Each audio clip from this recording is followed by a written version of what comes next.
ఒక ఊళ్ళో 2 కప్పలుండేవి. అవి కేవలం స్నేహితులు మాత్రమే కాదు, అన్నదమ్ముల్లా కలిసుండేవి.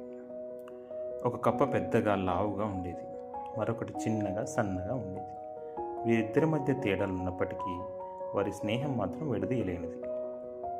అవి ఎప్పుడూ కలిసి తూకుతూ తమ ప్రపంచాన్ని అన్వేషిస్తూ ఉండేవి.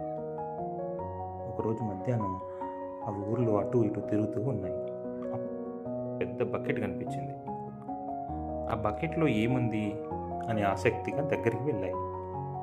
బకెట్ చాలా ఎత్తుగా ఉండడంతో అందులో ఏముందో అవి చూడలేకపోయాయి. ఆలోచించకుండా ఒకేసారి 2 లోపలికి దూకేశాయి.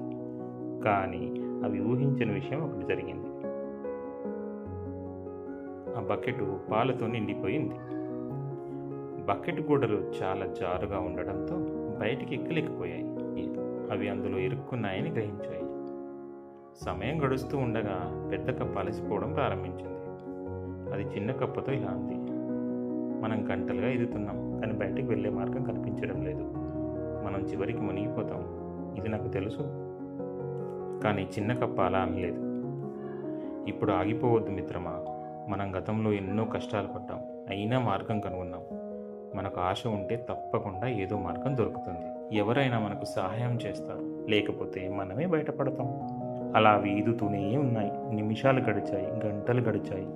సూర్యుడు అస్తమించేటప్పుడు పెద్ద కప్ప చివరికి ఆశ కోల్పోయింది. ఇక నాకు సాధ్యం కాదు మిత్రమా, ఇది వృధా ప్రయత్నం, ఎంత ప్రయత్నించినా మనం మునిగిపోతాం అని పెద్ద కప్ప ఈదడం ఆపేసింది. అది నెమ్మదిగా పాలలో మునిగిపోయింది. ఇది చూస్తున్న చిన్న కప్ప హృదయం విరిగిపోయింది. అయ్యో, తన కళ్ళ ముందే స్నేహితుడు లేడని తెలిసి చాలా భయపడింది. తన అత్యంత స్నేహితుడు ఇక లేడు అని బాధ ఉన్నప్పటికీ చిన్న కప్ప ఈదడం మాత్రం ఆపలేదు. అది అలా పాలను తన్నుతూ ఈదుతూనే ఉంది. అది నిరంతరం పాలను తన్నుతూ ఈదుతూనే ఉంది. అది తన మిత్రునితో గడిపిన క్షణాలను గుర్తు చేసుకుంటూ ఈదుతూనే ఉంది. రాత్రి గడిచిపోయింది. సడన్గా ఒక అద్భుతం జరిగింది. ఆ పాలు మెల్లగా గట్టిపడడం ప్రారంభించాయి.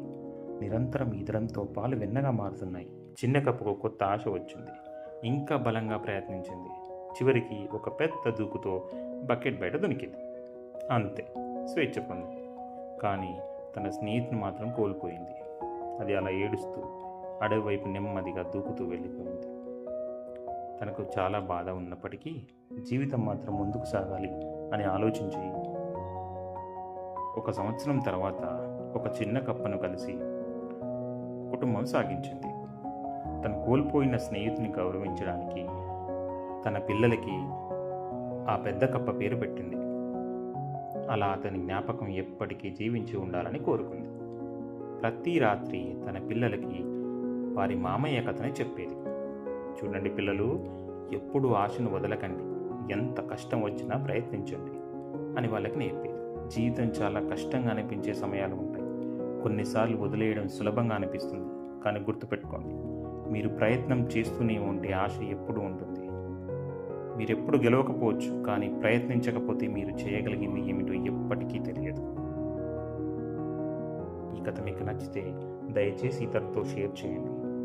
మీ అభిప్రాయాన్ని కామెంట్లో తెలియజేయండి. ఇంకా ఇటువంటి కథల కోసం మా చిన్ను టీవీ ఛానల్ని సబ్స్క్రైబ్ చేయండి. Thank you.